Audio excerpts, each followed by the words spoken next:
Damn, that game killed my battery. What the fuck?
And to another thing is, dude, I'm a big cutting things out guy. You know what I mean? So you start talking about, just in general, you know. So you start talking about cutting things out, I'm all in.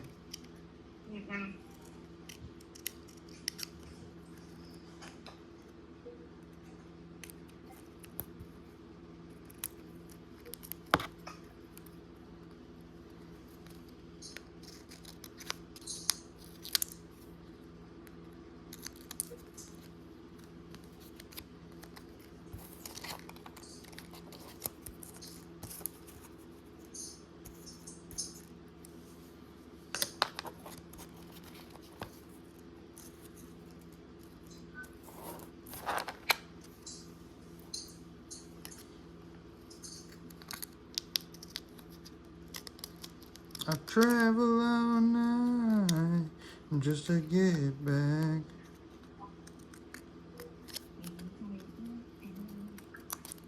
I'm a swag boy,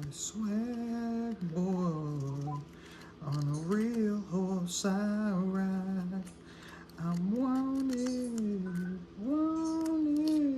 swagging all night, swagging alive, swagging alive. I walk with swag, I'm such a swaggy man, I know. And all these haters mad, cause they can't ever get the code. And I'm a swaggy man, doing all the swag he can.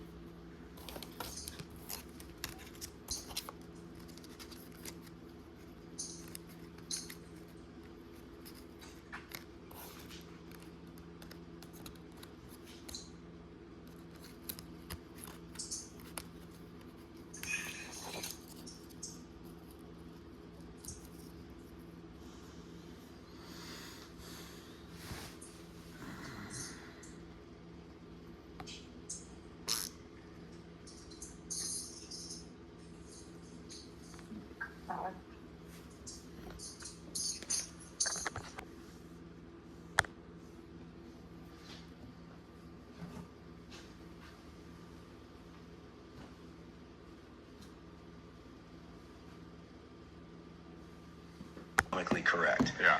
But around the turn of the last century, two guys, Cajal and Golgi, won the Nobel Prize for drawing the nervous system and showing these things no one had seen before. And they stripped away everything except I'm gonna come here with you.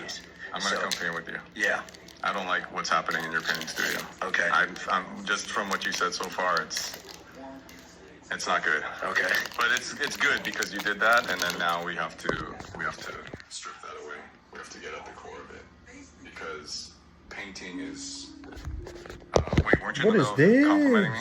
Like, keep going.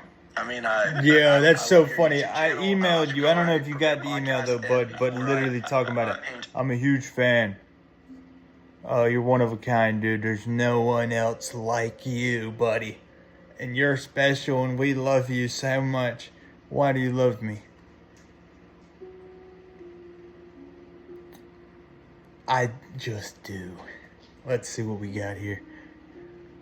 We got the Sphinx. The Sphinx. Oh, wait, you guys want to see him too. I don't know what the chase cards are in it. It was a $15 pack that I had sitting around for whatever reason. I had bought this a long time ago. Oh, look at that. That's that motherfucking Kingdom Hearts card, dude. That's what I know about. See, you see what I'm saying? Oh, sorry, chat. All right, check it out. Inferno, Tempest. That's pretty sick. That's kind of like the Lord of the Rings card. And Familiar Knight. And the Dark Clown. I don't know if I got any chase cards in this. I like Andro Dragon. I like the Sphinx. So I got my 3 little hollows. Are these the chase cards? draw, and I'm back to drawing a lot now. And I converted an art gallery into a living space, and somehow I thought that would make me more inspired, but it turns out it does. Inspiration. Oh, it does. Well, that's because inspiration comes from within. You're the mind dude. I think so.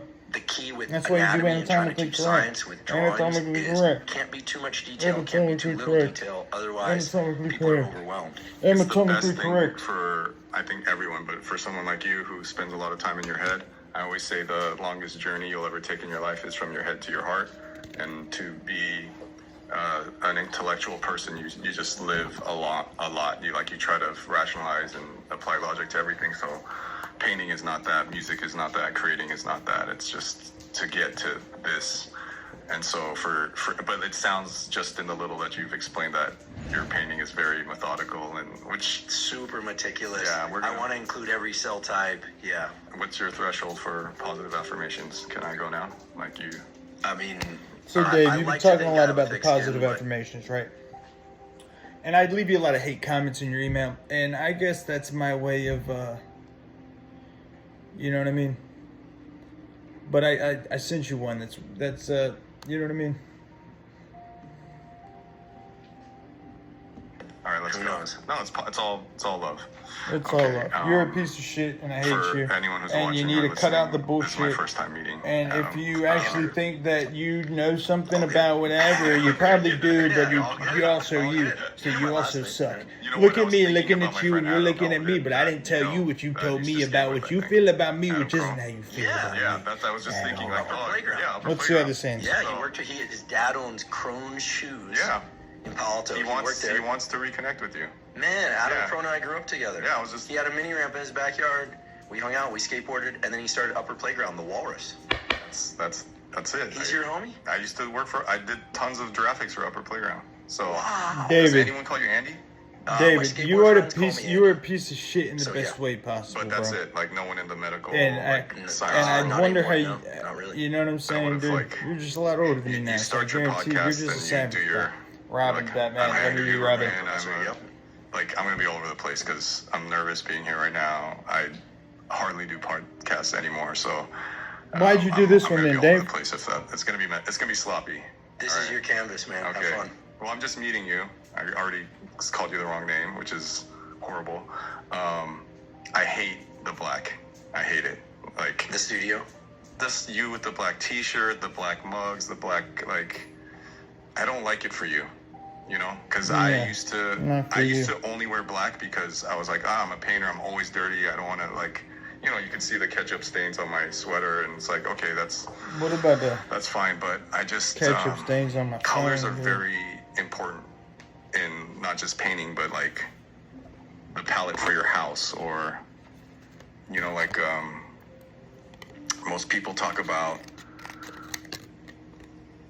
in the modern age, modern man is, you know, and I just make shit up, so you could correct. You're like the facts guy, but I feel like most people, human beings alive today, are gonna die a very it's mean to say boring, but just the same death, right? You'll most likely die laying down in a bed or hospice or in a hospital bed. You know, it's just like no one's dying. Like, I know there's other countries where there's war and famine, but I'm saying modern cities, you know, like there's not like a hero's death, right?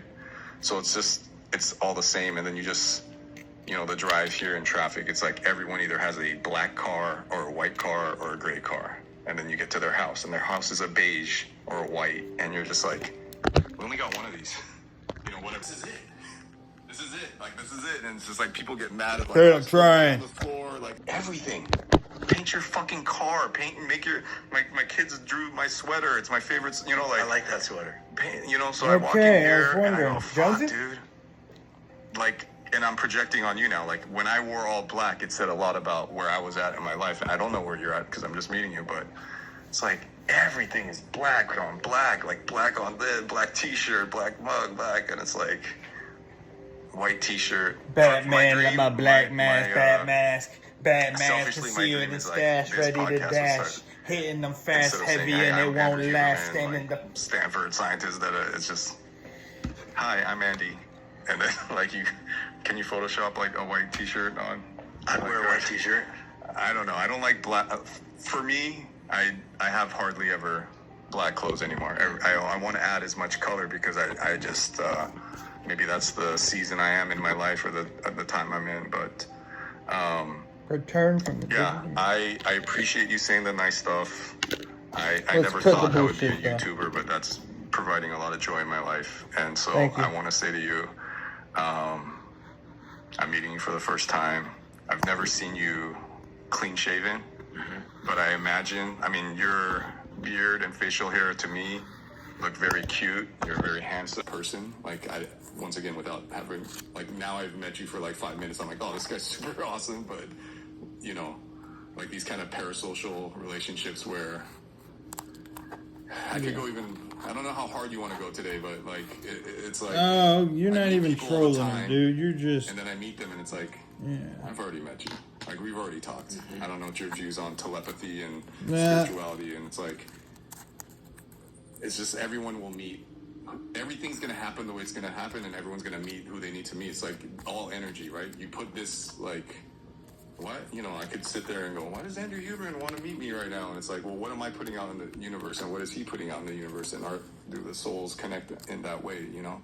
So I said if I ever meet him, I just want to tell him how cute he is, how soothing and relaxing, and like there's something very this is the invisible ingredient in like everything in art is, did the person care, right?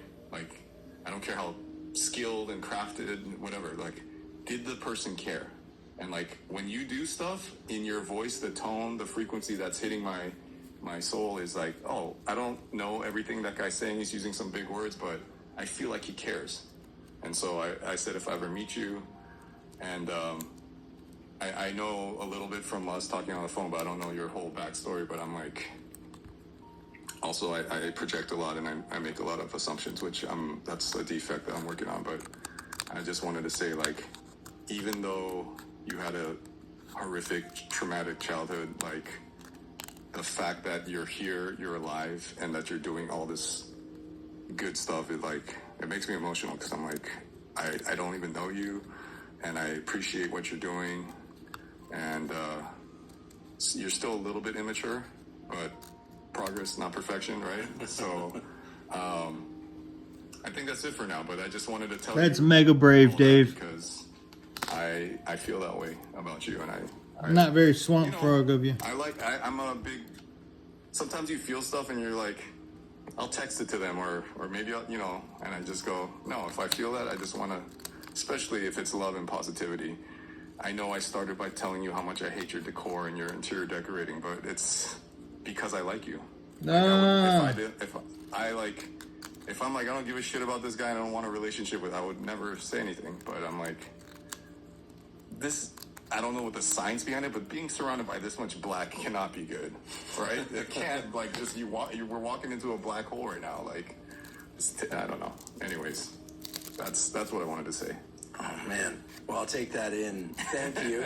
A lot there. Thank you. Were you able to take it in? Yeah, I was able to take in some of that. All right. It's interesting when you call me Andy, it's a different part of my persona, just because that names carry a lot. Oh, yeah.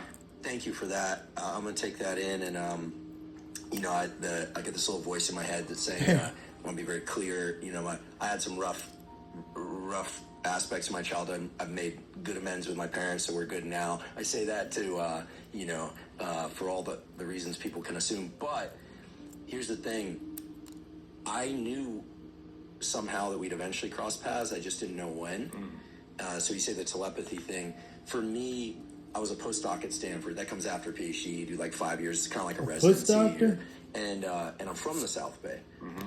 And I didn't want to go back to the South Bay because, as you know, no disrespect to the South Bay, a lot of interesting things come out of there, but it was pretty devoid of the things that I like, which normally are in cities like art, live music. It used to be like that. Grateful Dead were in Palo Alto. I saw Fugazi play at the Edge on California Avenue. There was a lot of interesting things about Palo Alto, but it became very right angle. Stone Temple Pilots, dude. The dude. tech industry really exploded there. And in 2007, when I was a postdoc, was when you were muraling at Facebook. I learned that later. Yeah. But that was a time when I was back there for my science career, and I was pretty miserable being close to home again, honestly. I didn't want to ever go back there for a while. It was not healing.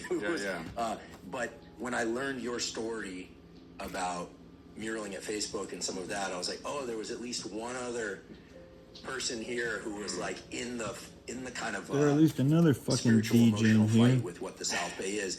And then I realized that I heard an interview with Ian MacKay from Minor Threat. It turns out he had been in Minor Threat, dude. You're joking. Of course. Minor Threat. Some of the same ditches we had, and so there's a history of people being really I'm frustrated. as straight as the pills that you put on your tongue, and I'm as hard as a booze. That's not even Minor Threat. Oh, in Palo Alto or the South Bay. Yeah, South Bay. Castro Street, Mountain View. Yeah, and it's changed. Look at the man! Look at the man! Look at the man! Get to the man! Look at the man! Get to the man! Look at the man!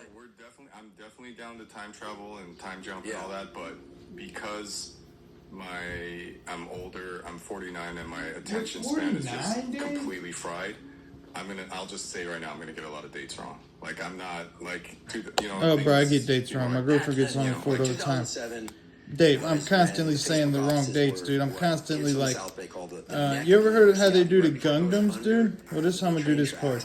You know how they do the Gundam part? I've been seeing that on my feed.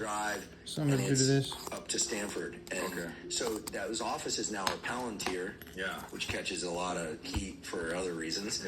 But those offices, right as you go under the train tracks, for us, there was a curb cut right there, and there was a board slide thing, and so for the skateboarders, it was one thing, but then that was. Wait, he was a skateboarder? I don't know nothing about this dude. Years later, I heard David Choe was muraling at Facebook. So how did that come to be? I'm gonna be like very sloppy, like I said, and it's maybe some of the stuff because sometimes it's the way I treat talking and journalism and podcasts is like. It's like a story in my own head. Someone else is like, just shut the fuck up and answer the question, right? But like for me, when I paint, I don't sketch. I go straight to finish, so sometimes I'm figuring out what I'm trying to tell you because you asked me a question that's very direct, but the way it went into my head was very abstract because if you let me do the little paint mixing, I hope I'll answer your question. But do you know Pee-wee, like, I'm wearing it today. Do you know Pee-wee's Playhouse? I knew, I met him, actually, once. Paul Rubens? Yeah, at a photo show of Mike Muller and Sage, who draws butterflies on Mike Muller's sharks and animals. Oh. And Pee-wee Herman, in his thing, in his suit, the whole thing, walked up. Laird Hamilton was there. Nice. And he walks up to Laird Hamilton. There are a bunch of people around. Everyone's trying to get to Laird, Laird. Laird's like, this was 2017. And I was in West Hollywood, and Pee-wee Herman walks up and he goes, I have to meet you. And Laird's like, and the best thing is, Laird just goes, oh, hello, what's your name? Like typical Laird. Like, Laird's a real gentleman, always, And You didn't know who Pee Wee Herman was? and I couldn't tell if he knew or not. God. And he's like, I really wanted to meet you, this kind of thing. Yeah. And I was like, no way. And yet, I gotta pause this, take a moment to say something. I just realized that I had this like problem in my life where I was like doing the cards, fucking with the Pokemon and shit. You know what I mean? But then like I would feel like I had to overwash my hands 100 million times because then I can't touch the Pokemons and fucking paint, dude. Like, you know what I mean?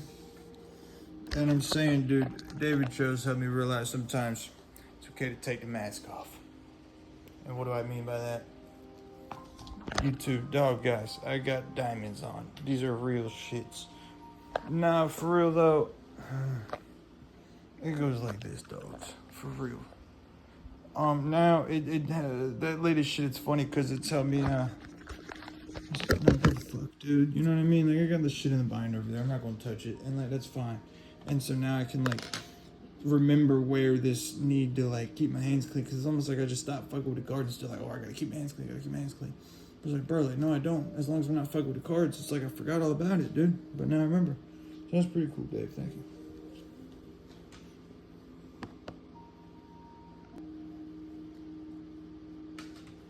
whole thing, like the shiny lips and the thing, and I was like, that's Pee Wee Herman. Oh, that's amazing. I love that. Yeah. All right, well, I mean, I'm definitely going to have to tell you my Pee Wee Herman story at some point. Too.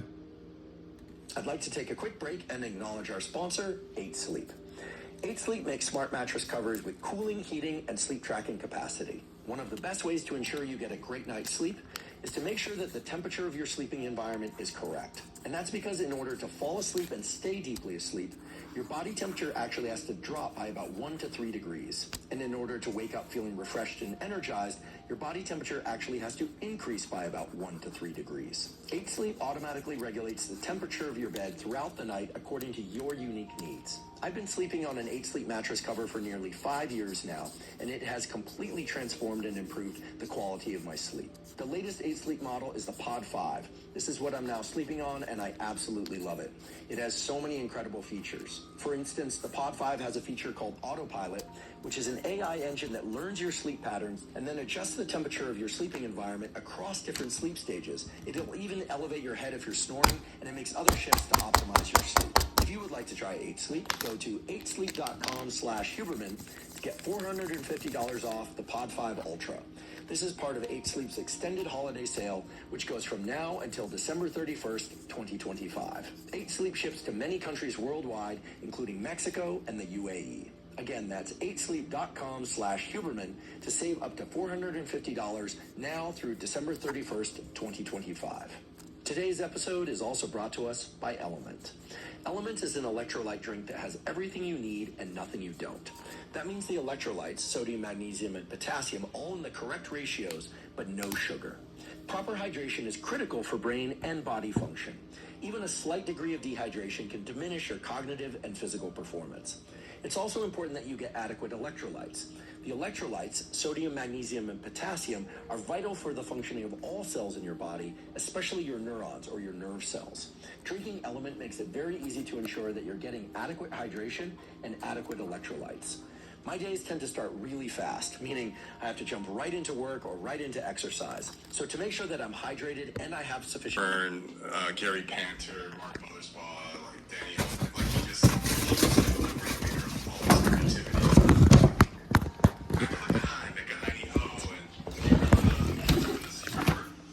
all this creativity. The secret word was like, this is Mario that was watching people say, it was like, today's secret word is,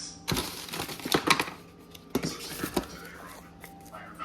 Microphone. And if someone says microphone, scream real loud. So, can we do that? All right. I'm counting on you. I want you to scream the loudest. And you don't take a pee until we take a pee. We got an agreement on that? Okay. All right.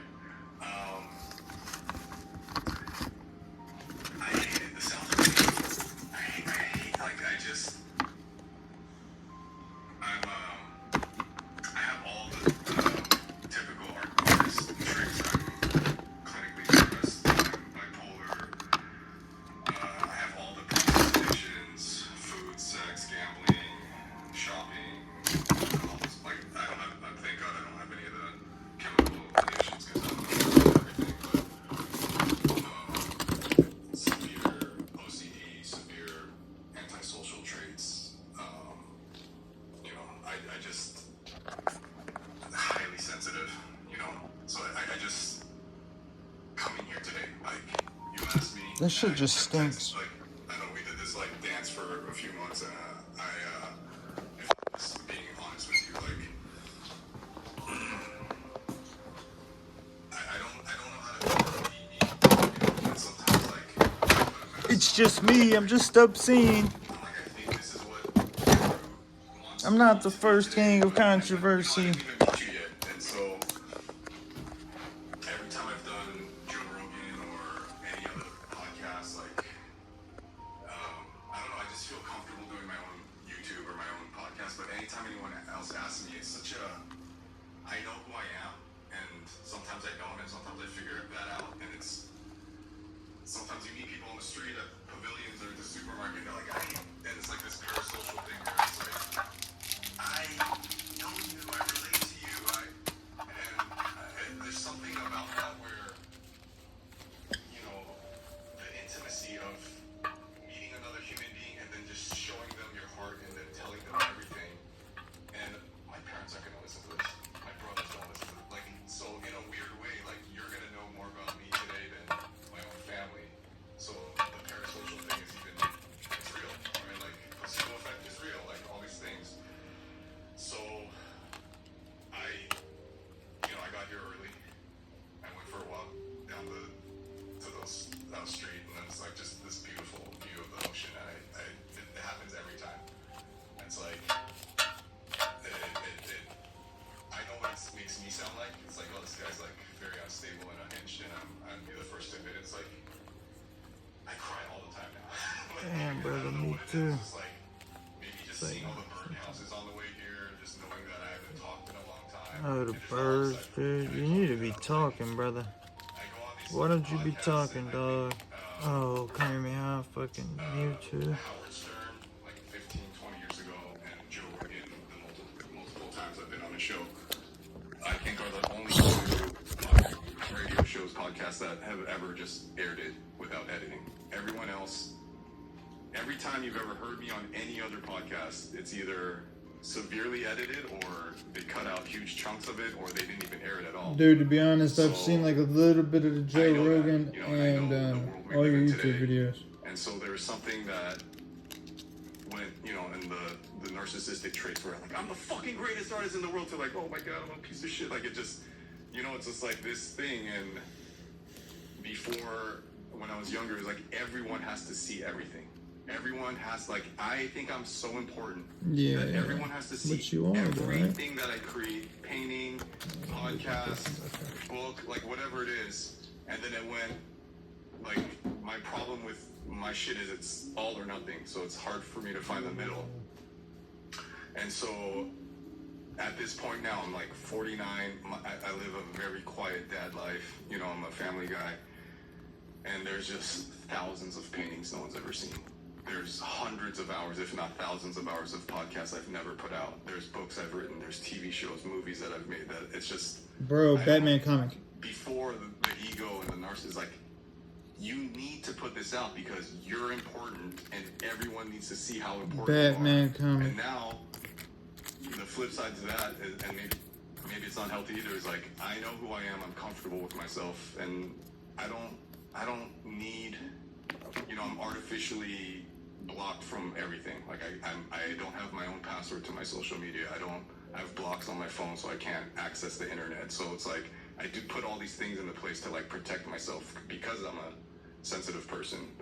So, you know, as an artist, there's certain isms and stories. It's like, oh, starving artist, you're not going to make any money. Like, struggling artist. There's these stories that people say and then you buy into them. But I had a few teachers along the way that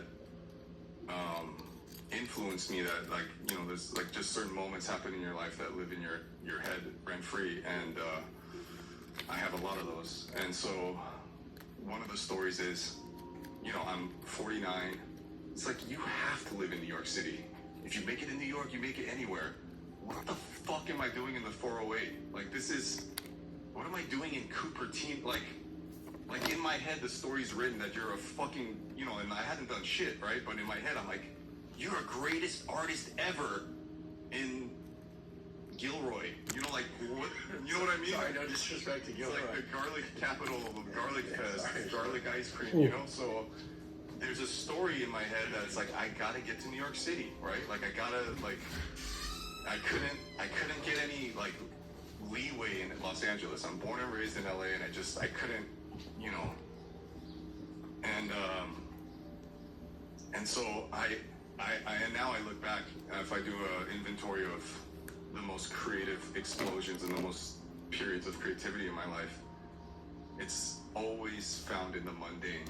It's always found in cold temperatures. It's always found when there's no Wi-Fi. It's always found in a suburb of. It's like this story, like, when I get to fucking New York and I'm gonna be part of this movement. It's never that. Like, it's nice to romanticize that, but it's these moments of brilliance. Like, whoever's listening right now, they're like, I got this, and then I'm gonna get to this, and then I'm gonna meet this person, and I'm gonna do, and it's like, bro, I was fucking living in San Jose for 7 years. I met this wonderful lady. She was my girlfriend for 7 years, but like at that prime, I was 23, and I was like, and for me, the stakes are so high because so one of the teachers was my mother, right? My mother is hardcore born-again Christian. So science does not enter the picture, right? It's like blinders on, and through her, I learned blind faith, right? Jesus Christ, that's it. There's no, so wait, you're telling me there was an actual ark with two animals, and all the two animals didn't kill the other, and like, you know, and there was Adam, and there was a snake that talked. It's like, yeah, like no hesitation. So she gave me that gift of like, hey, science, like facts, no, blind, like just, holy shit. Like there's nothing could falter. And you're like, you're fucking stupid. You're ignorant. Like, but she's not. She's a bright woman. And now I look back and like, I just met you. You're a brilliant guy. And I sit here and I go, I know some of the smartest people on the planet. You know some of the smartest people on the planet. And they're all dumb. They're all like idiots. You're like, wait, you're a genius. You have photographic memory. You created this company. And you made some of the dumbest decisions I've ever seen. You know, it's like, yeah, you're really good at this, but you don't know relationships, or you don't know. So my mom taught me through just not anything but just watching her, of just this absolute belief. And one of her beliefs was, you're my son, you know, this is some Jesus shit, like me, who was like, how I explained, this is fucking neurotic mess, like growing up in an unstable family and all that, got fucking molested, every abuse, physical abuse, emotional abuse, like just chaotic because they were working, and then I was just like left out in the wild, abandoned, spiritual abuse, all this shit. And she's just like, in the same way she believed in God and Jesus, she's like, you're the one.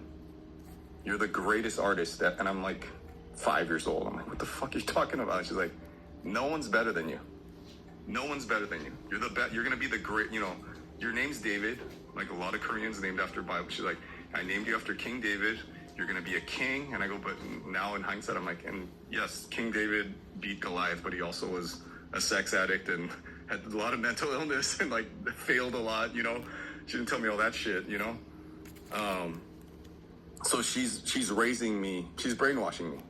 It's like, you're the best. You're the greatest. And then you know, I've met other artists where it's like everyone has their own paths. Some become great because the parents are like, you're nothing. You're a piece of shit. You're the worst. You know, who the fuck do you think you are? I had the opposite. I had a mom it didn't matter. It didn't matter, like, but mom, look at how horrible. It's like, you're the greatest.